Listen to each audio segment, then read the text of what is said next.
All right, so hey guys, this is my presentation. I had case study number one. It was behavioral management and parental involvement. So my case study dealt with Rashonda. Rashonda is a 30-year-old Black single mother of Devontae, 7, and Brianna, who's 13. The family lives in a small apartment in a low-income area, and Rashonda works 2 jobs to make ends meet. Because of her inflexible work schedule, she is often not available for family engagement activities or parent-teacher meetings.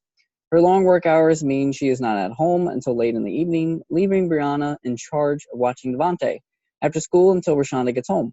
Rashonda recently had to sell her car, so she relies on the bus for transportation. Halfway through the school year, Rashonda begins to get phone calls from Devontae's teacher, Miss Taylor, regarding his behavior. Rashonda has never communicated with Miss Taylor before. Miss Taylor leaves multiple phone messages telling Rashonda that Devontae is misbehaving in the class. Miss Taylor sounds increasingly frustrated and upset in the messages and informs Rashonda she needs to come to the school to meet with school staff about the issues because Rashonda is overwhelmed with work and stressed about finances. She misses the phone calls. Rashonda is concerned about Devontae's behavior and cares about his success in school, but feels intimidated when it comes to dealing with the school and embarrassed about her limited resources for involvement. She finally calls Miss Taylor back, but finding the meeting time is difficult. Miss Taylor tells Rashonda that Devontae is being sent to the office most days for aggressive behavior. Rashonda worries that Devontae will get kicked out of school. Miss Taylor assumes Rashonda doesn't care about Devontae's schooling since she doesn't make the effort to meet in person and can never be reached by phone. Having such a busy schedule, Miss Taylor hates wasting time trying to involve resistant families. She can't understand why Rashonda doesn't just take off of work or find a reliable communication method. Miss Taylor has dealt with parents like this before and knows there is no use in trying to engage them. She has had much more success with engaging families from a similar cultural background, which is white and middle class. She blames Devontae's bad behavior on his chaotic home environment and lack of family support. Even if Rashonda eventually meets with her, Miss Taylor is not confident she can work with Rashonda to solve the issue and improve Devontae's behavior. She's ready to give up on Devontae and Rashonda. So growing up, my story is almost similar to Devontae's. I wasn't raised in a low-income apartment, but I can definitely relate to what Rashonda is going through.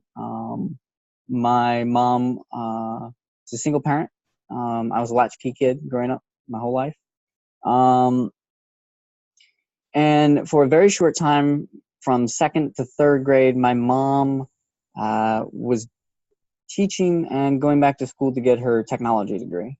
And this was a really difficult time in our life. Even at a young age, I understood the importance of college and how this could better advance my mom's career. But I was still trying because for almost a year, I didn't have my mom at home in the evenings. My grandmother would come over late at night and would stay until my mom would come home, usually around 11 or 12 o'clock. So I can definitely relate to what Rashonda's going through. I remember my mom being very frustrated with my teachers. This was especially 2nd and 3rd grade, was a very trying time for my disabilities. My IEP interventions and my behavioral intervention plans for my ADHD weren't really working, and the visual interventions in my IEP weren't working as well. And now looking back at it as a special education teacher, I really believe it had to do with my lack of engagement in the classroom, teachers not developing lessons that would have me engaged, and not using multiple modalities, multiple methods of learning. My visual disability limited me from seeing a lot of the things that were on the board, a lot of the lessons, and teacher explanations of lessons. Back then, and it still is, common intervention is to sit students close to the board. My visual disability would prevent me from seeing the board no matter how close I got. Font sizes, the actual teacher handwriting size, and the style of writing, especially in cursive. I couldn't read cursive. Had an impact on how I could read the instructions on the board. I was LD in reading, so a lot of times I couldn't read. And what I like to describe to people is it was like I was playing hangman with a lot of the words. I was starting to have to guess, and at times, I would get the words that I guessed wrong, and I wouldn't understand the instructions, or it would take me too long to understand the instructions. By the time I finally understood what I was doing, the lesson was over, or the assignment was over. So this was really difficult for me, especially sitting in a seat for 5 hours a day with a low attention span. Really didn't help me as well. So my mom really became really frustrated because my teachers would call almost daily, would send home notes almost daily, and I still have a lot of these notes. And they voiced their frustration in a lot of them. And my mom was always frustrated because, one, the teachers would call at inconvenient times. She would just be getting off of work as well, as the teacher was, and she was rushing, across town to come home, greet me, help me with any homework I had, make dinner real quick, and then turn over the house to my grandma. And getting off of work to go to teacher meetings and IEP meetings was really difficult because she herself was a teacher, and taking a half day was really difficult. And as a single mom, she had to be careful of how many sick days she took, because if I was sick, she might need to stay home. And I think there's things we don't think about as teachers. And we just assume that every household has two parents, when a lot of them these days don't. I've had a really amazing experience this year. I work at a low-income school. It's a Tier 1 school in Chesterfield. And I've really had to kind of focus on how I talk to parents and how I get their parental feedback. A lot of my parents' students are ESL, and a lot of them don't speak English. And this, growing up in a primarily English culture, I don't understand Spanish. I don't speak Spanish. I don't understand a lot of the norms and the cultural. And I really had to kind of educate myself on the norms. Time is in this,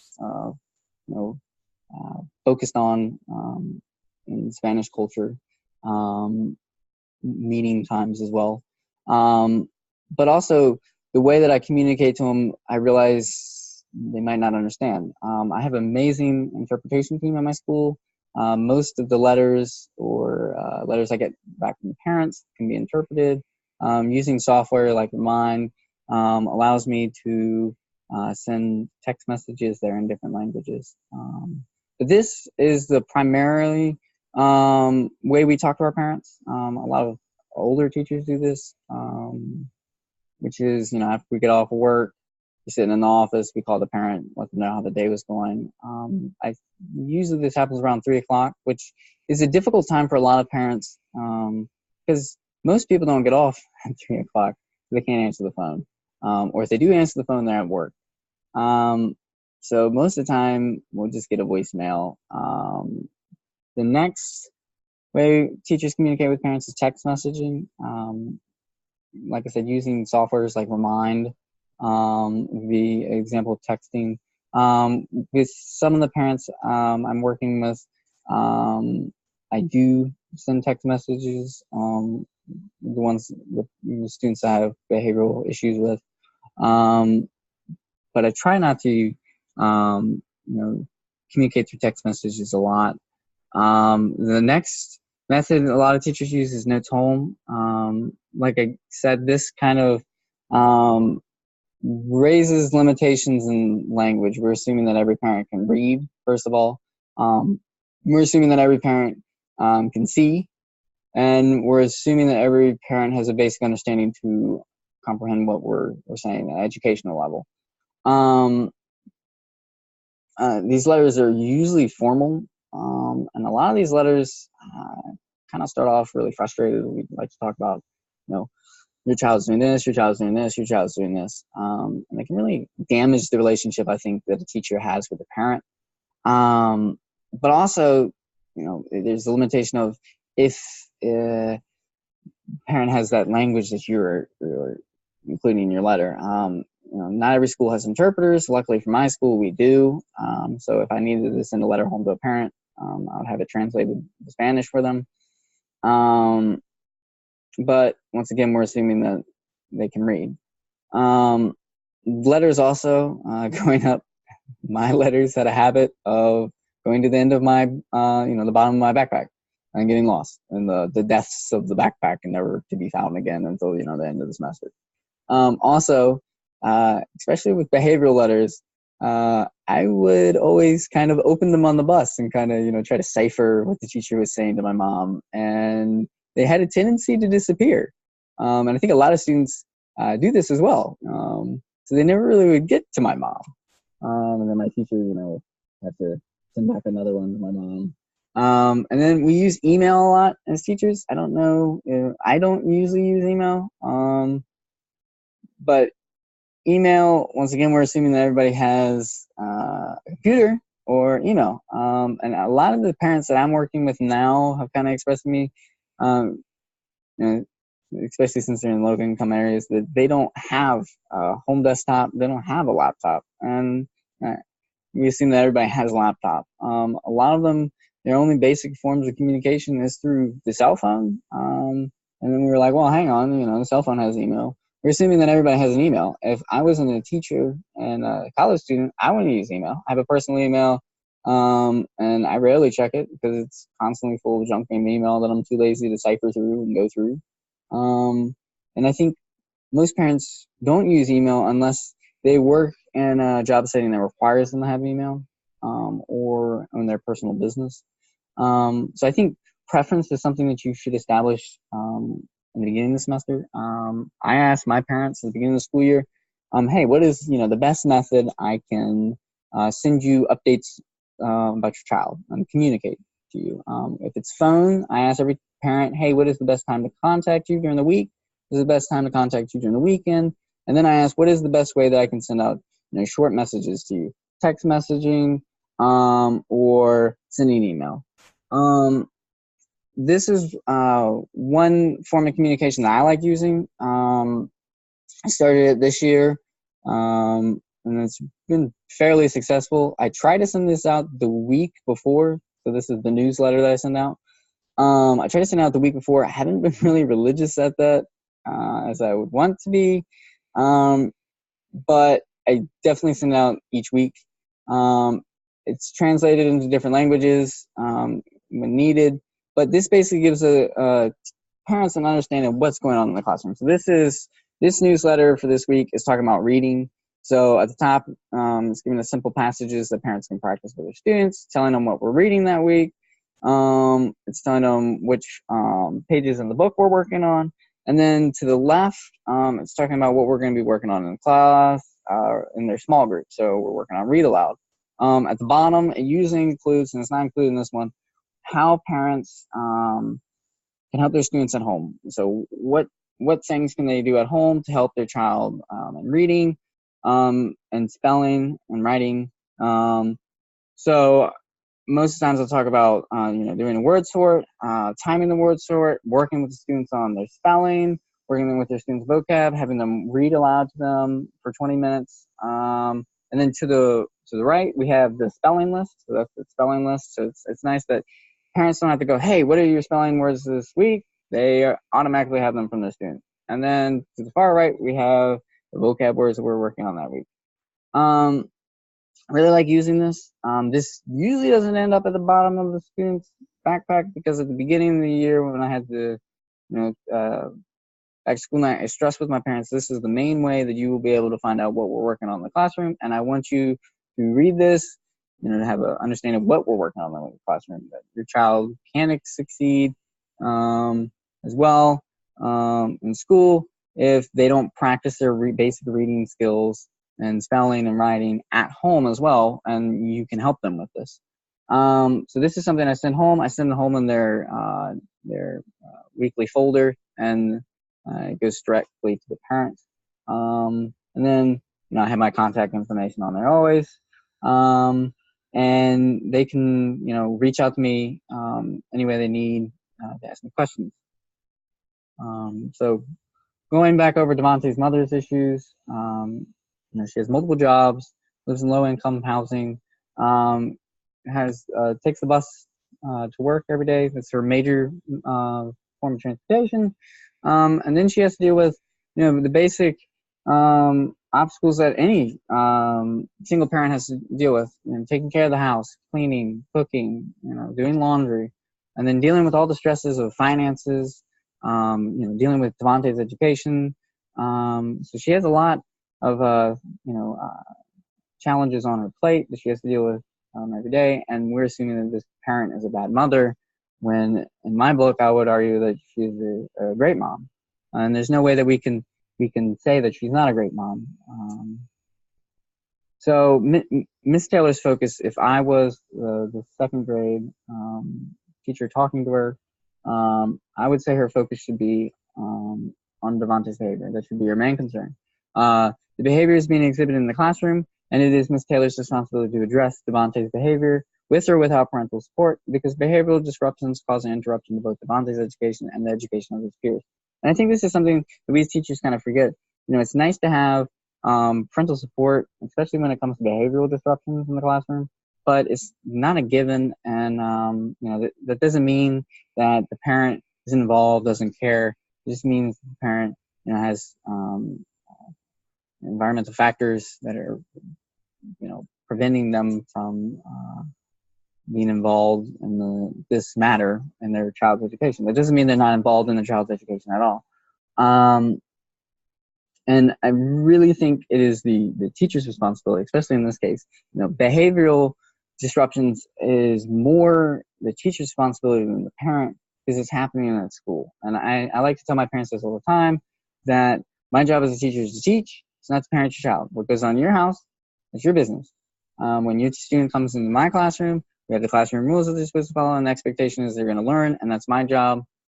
My job title is to teach. I'm going to teach your child, and I'm not going to parent. And I feel like Miss Taylor is kind of crossing that line, or just a little bit on parenting Devontae. But it is Mrs. Taylor's responsibility at the end of the day to deal with the behavioral disruptions that are caused by Devontae, because one is causing disruption to his education as well as the education of his peers. So the first thing I want to ask Miss Taylor would be written observations. So observations give the teacher an understanding of really what's going on. What are the antecedent events or consequences, which is the stimulus that triggers the unwanted response. And then especially time.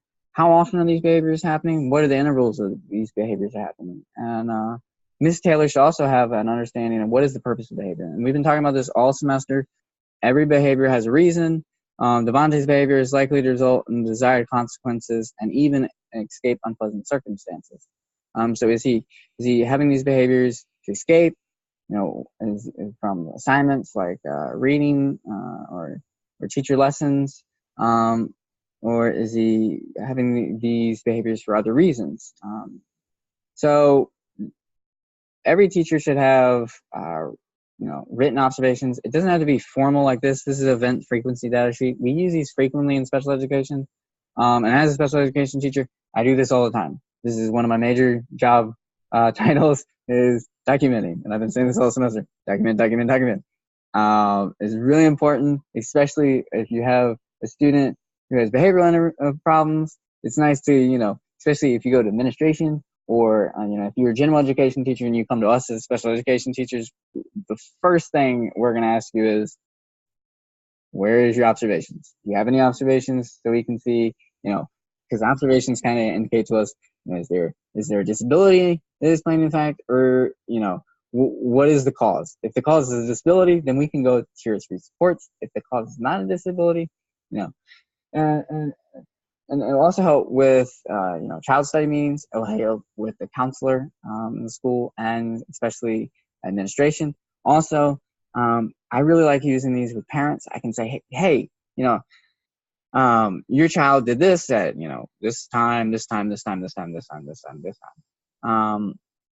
this is the event frequency chart. This is one of my event frequency charts I'm working on this semester. This was on one of my students in my classroom. you can see, comments, and there's the date and time and how often the events happen. And then this is an ABC chart. I really like using these. We use these in special education a lot. So this has the date, the time there, the antecedent, the behavior, the consequence, and then the possible cause. These were developed primarily for special education, but they do not have to just be solely used in special education. So you can definitely use an ABC chart. You can use any of the charts, but you should have at least written observations with time. And I would really kind of mirror it to an ABC chart, because you have the antecedent there, the behavior, your consequence, and the possible cause. You can really look at, okay, what happened at 10:29 at 9:45. Math circle. It was being disruptive. What was the cause of that? Escape the teacher. Your lesson. So that really helps when talking to parents, administration, and even special education. So before the behavior plan, teachers should always really look at their lesson and say, am I doing something that is causing this behavior? And I've been talking about this all year with engagement, with multiple modalities, UDL. So Ms. Taylor needs to consider whether the instructional strategies or classroom assignments are to blame for Devontae's bad behavior. Instructional strategies or classroom assignments that do not engage students or are not at the student's measured ability level will not evoke productive behaviors. And I really have been talking about this semester when it involves me as a student growing up. I don't think that my teachers really engage me well, especially with my visual disability. If I can't see a lesson, how am I going to be engaged? Students with ADHD, if they can't focus on a lesson, if they have low attention span, how are they supposed to focus on a lesson? How are you going to engage them? If a student's not working well in small groups, how are they going to work in small groups on an assignment? If a student can't sit still, how are they going to focus on a lesson? For Devontae, if he is frequently causing disruption through physical actions, how is he learning as well as other students? And is it because he's not engaged in lessons? Is he doing this to escape lessons? Is he doing this because, for other possible reasons other than escaping lessons? And then Ms. Taylor should also try to build supportive context for learning. So I would encourage Ms. Taylor to establish a classroom environment in which all her students, including Devontae, feel accepted and respected. This is really important. If you, as a student, don't feel accepted in your classroom, if you feel like you're outside the classroom or an underdog, and we've been talking about this all year with like the sticker chart system. If student A, B, and C gets stickers every lesson, and your whole halfway through the semester have not gotten one sticker, how are you feeling accepted in the classroom? And then respected. If this involves teachers, respect by teachers and peers. So this constantly happened to me growing up with popcorn reading. My teacher would call me. I couldn't see the lesson. The text. So I would constantly have to pause, try to figure out the word, and then I would skip the word, or I would skip part of the reading, and I would read really slow, and my peers would constantly laugh at me. So that's not respecting the student, and as a result, I couldn't stand reading, couldn't stand small groups, couldn't stand popcorn reading, and I didn't feel respected by my peers. So then I wasn't engaged in lessons. What's the point? If I'm just going to get laughed at, why read? And then Ms. Taylor should also go over classroom procedures and expectations with students frequently. Classroom rules should be posted in the classroom and visible to all students. This is a big, important concept right here. Classroom rules should be gone over at the beginning of each school year.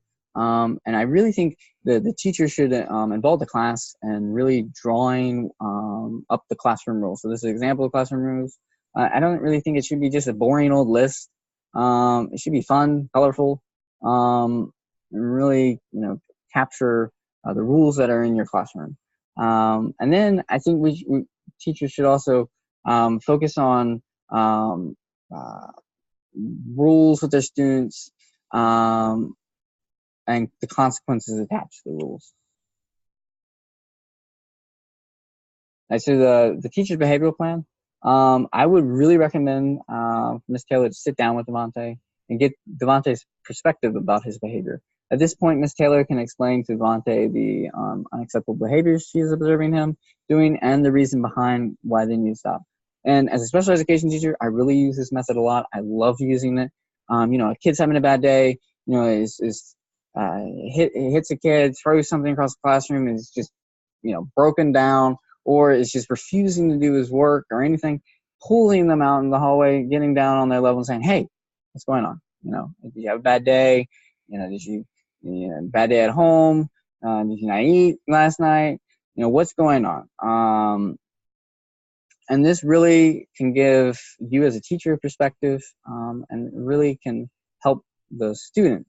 As a teacher, you can really sit down with them and go, hey, these are the behaviors that you're exhibiting right now, and these are the reasons why these behavior is unacceptable. Explaining to the student, this is behavior that is unacceptable, and then possibly even getting their perspective on it will, give you a broader understanding. And then one evidence-based approach that I would really recommend Ms. Taylor use, and this worked for me in the past, is a behavioral contract. So a behavioral contract lowers the incidence of inappropriate behaviors, including escape behaviors. Devontae and Ms. Taylor will create a contract of appropriate behavior goals. Reinforcements will be given at different stages according to the contract. I personally believe punishment, which is the negative consequences, should be included in all the behavioral contract as well.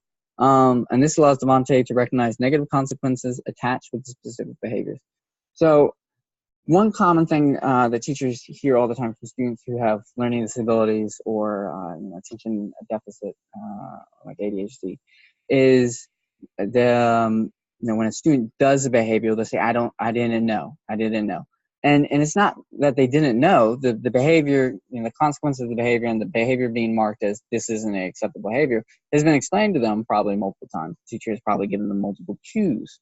But at that moment, they don't remember the consequence. They don't remember that the behavior is a bad behavior, and that this is the consequences attached to the behavior. So giving these students frequent cues is really important, but also kind of attaching the behavior to the consequence is really important as well. Because this really allows the students to know, hey, if I do this behavior, this will be the consequence.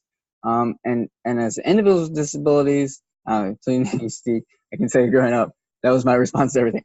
I didn't know. And I'm not saying I didn't know. I would argue I didn't know the consequences that would be attached to it. And then I really think punishment should be quick. It shouldn't involve like stimulus activities like recess, resource, classroom parties. Shouldn't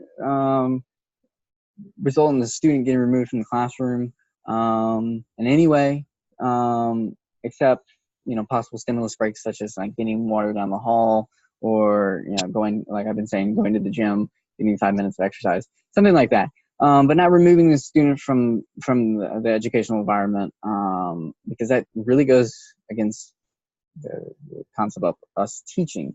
Also, I really think teachers need to go over kind of the worst case behaviors, the ones that I won't put up with, or the nuclear behaviors that I like to call them.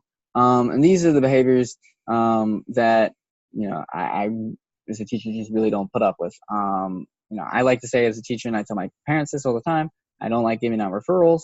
I hate sending my students to the office, and I will, to the best of my ability, prevent your child from going to the office. But, as a teacher, there are procedures in place for me. And I think explaining those procedures to students is really important. If you, hit a student, if you physically attack a student, spit on a student, kick a student, go over all the whole list, or emotionally harm a student, then I will be forced to send you to the office. You will get a behavioral referral. And I think that is really important to explain to students so they know. And I think cues should be given beforehand. But one really important idea that I would like to highlight here is every day should be anew. If Devontae's teacher sends him to the office tomorrow and he gets in school suspension, and then the next day he comes back, she shouldn't then go over that punishment. There shouldn't be punishments still in place. So, oh, remember I told you you can't go to recess. No, this should be, that's the punishment. That's the end of it. I really think that's important. Every day should be a new day. And Devontae's teacher's demeanor shouldn't change when dealing with him. So other evidence-based practices that Ms. Taylor can use in her classroom is self-management. This is an excellent way to teach self-regulation. And then peer modeling, which is the buddy system. Having a student that can really work with Devontae, sitting with him, giving him cues that the teacher doesn't have to give is an excellent way. We like to learn from our peers. So, having him sit with him at lunch and possibly having him sit with him at his table, the student can give him cues of, hey, this behavior, remember, if you do this, this is what this is the consequences that are associated with your behavior. And they can also encourage the student and motivate the student as well, and get them really engaged in lessons. And then choice making, I really love this strategy. It goes with UDL so well, which is student choice in the selection of assignments are in order. So on assignments, giving students selection. So a teacher, on some assignments could give them, a generic list. Hey, these are the ways you can present this. I do this with my reading groups.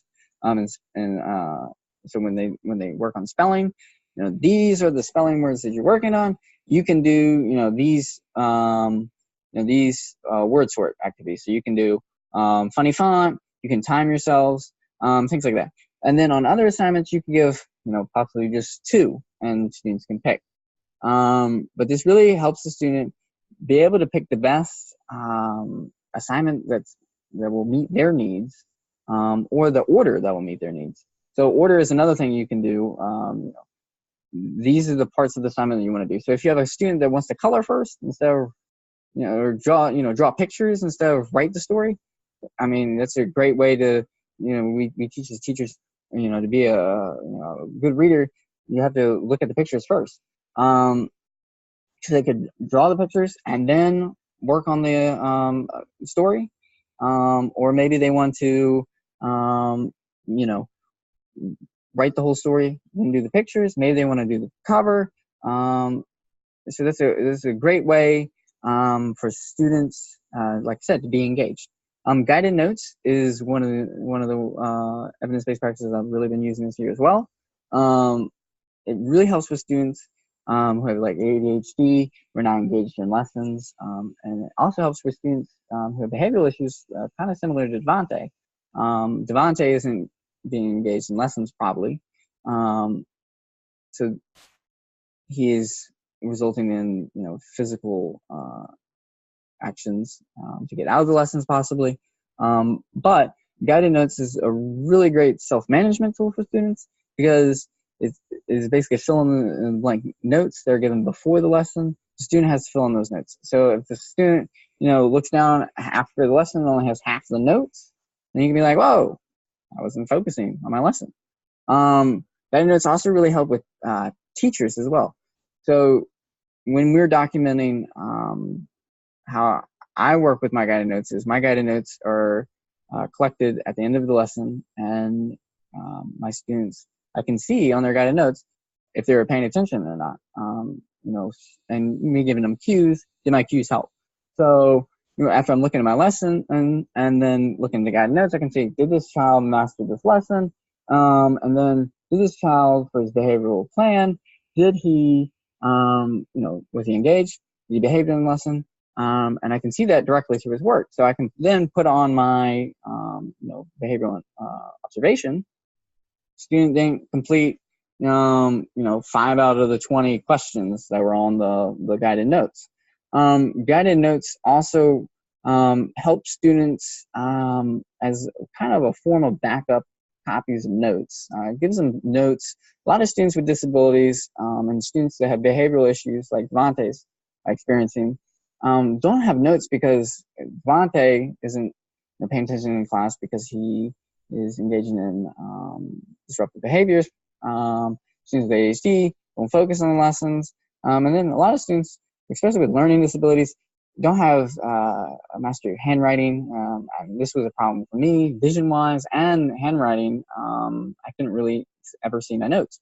So guided notes really give students an opportunity to fill in the notes and then have a copy of notes they can take home, and that parents also have a copy of notes that their student has been provided to them that they can work with students. So I'm sure Devontae's mother, when she's sitting down with the test, he doesn't have notes because the disruptive has been out of the classroom.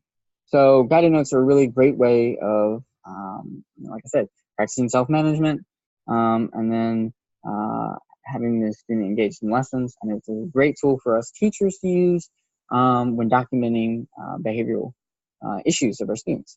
And then some strategies you could use. She really needs to think about classroom layout. Is the classroom set up for students with disabilities?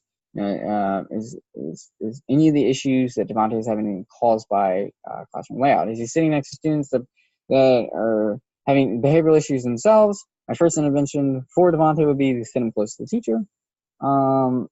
Is the classroom, is Devontae not seeing something? For students that can't see, they may be set close to the board. Is the classroom set up in a way that is clean, orderly, and there's not chaos in the classroom?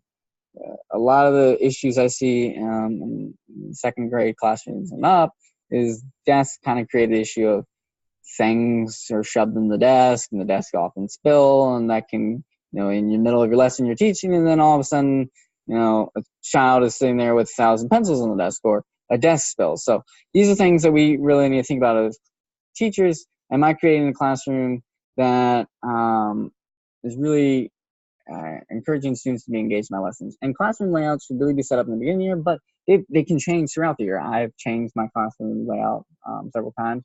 It doesn't necessarily mean that you can't change it throughout the school year. Changing is actually a good thing. And then this one would involve flex seating. There's teachers in my school that go 100% flex seating. Like I said, throughout the semester, flex seating is really up to you as a teacher. I know some teachers have a traditional style method, and that works for them. And if their students are engaged, that's great. And then I see other teachers that use a complete flex seating model. That the students, you have rules on, where you can sit, but the child can pick the best place of where they can sit. And then I see teachers that kind of do a half flex seating, a half traditional, where they're not sitting at the desk anymore, but they're sitting at some sort of table, and they don't have a choice in where they sit. They have to sit in a group, but the groups rotate. And then another important strategy she has to have in her classroom is caring and respect. Students have to feel like they're cared for and respected by both their teacher and peers. And this is really important because if they're not going to be engaged. Growing up, I'll give you an excellent example of respect. During popcorn reading, when I was called on, I could oftentimes not see the text. I was a slow reader because I couldn't see, because I had a processing issue. And I was oftentimes unattentive, so I couldn't follow along in the book. So when it came to me, most times I didn't know where we were, or I couldn't see it. So I was often laughed at by my peers. They often groaned before it came to me. So this really kind of put me down self-esteem wise, made me hate reading, made me hate talking in a group format, and really made me not want to be engaged in the classroom because, if I'm just going to get laughed at, why do I want to read? And then I've been talking about this all semester, building a sense of community and belongingness. And this is a great method to use in your classroom. One for all for one kind of thing. It really helps students focus on caring, respect, honesty, core values of your county. And it really helps develop a system where we can bring in groups, small groups. I would encourage teachers to use small groups, and I would encourage Ms. Taylor to use small groups because students can then boost up each other self-esteem wise. And then a goal-oriented classroom, Chesterfield does the I do, you do, we do model. Each lesson should have the goal of, what is the goal of this lesson? What are we going to learn? And this is going to be on the test. These are the procedures I need you to do. This is the goal of this lesson. So students can know that. That should also be reflected in teachers. That's one thing I put in my newsletter each week. And the rules and procedures, like I said earlier in the slideshow, Rules really need to be laid out at the beginning of the semester, beginning of the school year, and then going back to if problems arise. And then procedures, we as teachers like to do student procedures, but we kind of usually forget about teacher procedures. And I think students should know teacher procedures as well. Going back to like the behavioral piece, these behaviors here, if you exhibit these, my procedure as a teacher, is I have to write you a referral. So that would be, procedures that students, and also, procedures such as fire drills, tornado drills, what we do in certain circumstances. Those should be reflected at the beginning of the year and then should be reviewed upon when necessary. And then are students actively engaged using UDL? Multiple modalities, different types of learning, differentiated instruction really will help Devontae and other students become engaged in the classroom. So the last piece I want to talk about is how to build communication between the teacher and parent. And this should be the last, it's not important, but it shouldn't be her main focus. Her main focus should be on the behavioral of Devontae. But communicating between the parent, I would recommend that she send a note home with the student to improve the relationship. And then the note should really request a phone call, and it should give the parent a list of times during the weekday and weekend, and that Devontae's mother can write back and tell her what is the best time for the teacher to call. I think the future plan should be a home visit. Devontae's mom definitely has circumstances that would warrant a home visit. I know in my school we do actually do home visits, just because she has a complex work schedule, and doesn't really have a reliable form of transportation because she drives the bus, and taking off work might be difficult. This would be organized by administration and the teacher. And then more of an administration piece, I really think the teacher needs to reflect on the assumptions and biases she's made. She has some pretty serious biases, past experiences that she's had, that working with families are difficult. There's no point. They're not going to be engaged. And that's really sad. Not every parent is going to be engaged in their education, but we shouldn't take a approach with teachers of, well, we're just not going to try on any parent. That's biasness, and we're making incomplete assumptions. Also, making assumptions that Devontae's mother is not a good parent or doesn't care about her child's schooling just because she can't be involved in the child's education. To call the teacher doesn't mean that she's a bad parent. Doesn't mean that she's not engaged in her child's schooling. And then I really think the teacher needs to review the community she services. At my school, when I was hired, I had to go on a bus with my principal. We went around and we toured the area that my school was servicing.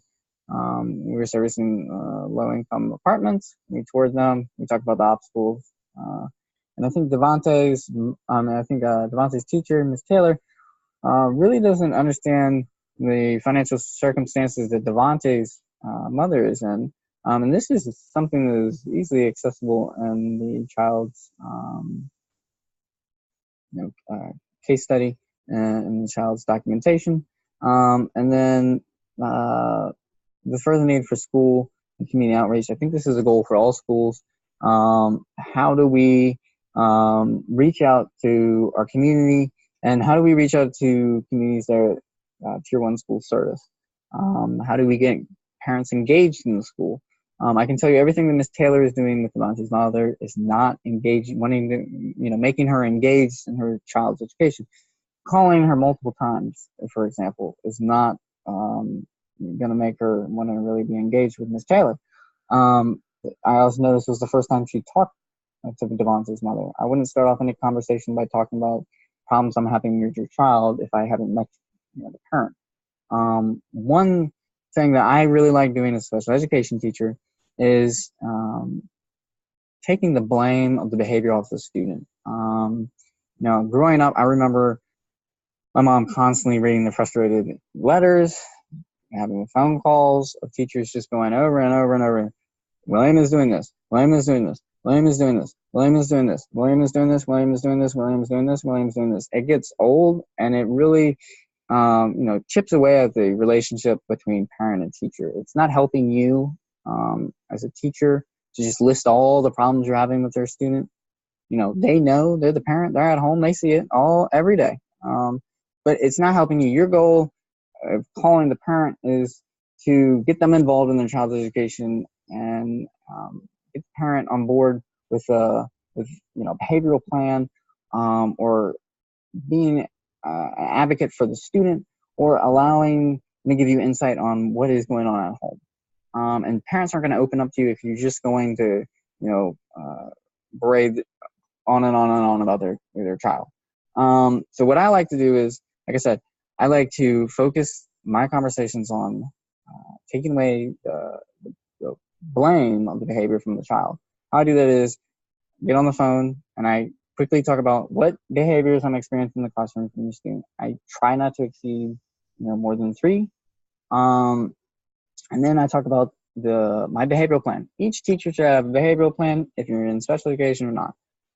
This is my plan on how I'm going to improve Devontae's education. This is my plan. And then you can go over your data. You can go over your observations as a parent. And you can go over, okay, well, this part of the plan isn't working. This intervention is working. Let's try something else. And you can just say, I'm going to develop something new. I'll let you know. Or you can even involve the parent in developing a new intervention, a new behavioral plan. And this is something that we work with a lot in special education. We try to get the parent involved in developing a behavioral intervention plan, and we try to get them involved with our interventions. And general education teachers can do this as well. Get the parent involved with the behavior, but don't berate them about their child's behavior. And also, it's almost the same as in an IEP. You want to list things that the child is accomplishing that are good as well. So I usually start the conversation off with things that Devontae's doing well in the classroom. During resource today, he was excellent. The music teacher said he was helping pass out instruments. He had no problems. I'm not having no problems with him in social studies. Yada yada yada. You can talk about good test grades he's had, but you don't want to ever start off the conversation with, "I'm having problems with your child, and this is why." You should start off the conversation in some other way. So this has been my presentation. Hope you enjoyed.